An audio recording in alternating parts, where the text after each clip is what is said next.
अस्सलाम वालेकुम। ये यूरिक एसिड के ऊपर वीडियो बनाने जा रहा हूँ कि यूरिक एसिड का कामयाब इलाज कैसे मुमकिन है, वो इंशाल्लाह इसी वीडियो में बताने लगा हूँ। मगर यूरिक एसिड का इलाज गलत क्यों होता है और वो 100% मुआशरे में गलत हो रहा है, उसकी सबसे बड़ी वजह क्या है कि लोग बजाय ठीक होने के कई कई सालों तक जो है वो घुटने के दर्द और जोड़ों के दर्द की दवाइयां खाते रहते हैं। बड़ी सिंपल सी समझने वाली बात है। जो जोड़ होते हैं इनमें दर्द होती है, स्वेलिंग, सोजश आना शुरू हो जाती है। वजह ये होती है कि जो जोड़ों के अंदर कुदरती तौर पे व्हाइट सेल मनी यानी कि रतूबत, एक पानी जो है वो अपना लेसदार इन जोड़ों में पाया जाता है।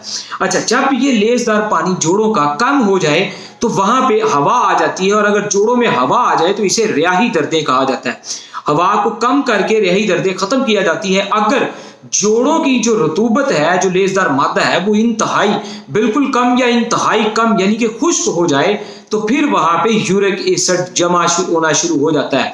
अगर वहां पे जोड़ों की अपनी रतूबत, लेसदार मादा हो तो यूरिक एसिड वहां कहां से आएगा? नहीं आ सकता।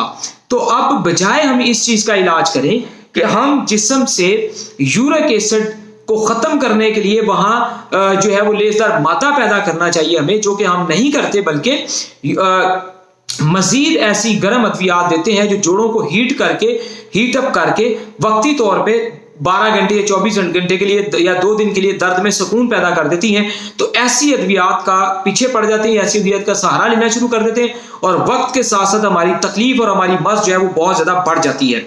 तो लिहाजा इस मादे को पैदा करना ही यूरिक एसिड का एक कामयाब इलाज है।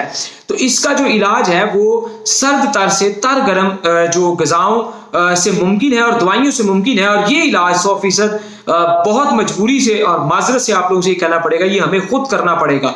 इसमें हम एक ठंडक दवाई होती है और एक हुब्बे शिफा ब्लड प्रेशर हाई करने का भी वो काम करती है, उसमें भी ठंडी दवाई होती है। तीसरी अक्सीर जदीद है, वो हम बहुत ज्यादा लोगों को देते रहते हैं। तीनों दवाइयां जो है बड़ी सोच समझ के इस्तेमाल करने वाली होती है। और एक यूरिक एसिड का खैर तेल भी होता है जो मसाज के लिए होता है।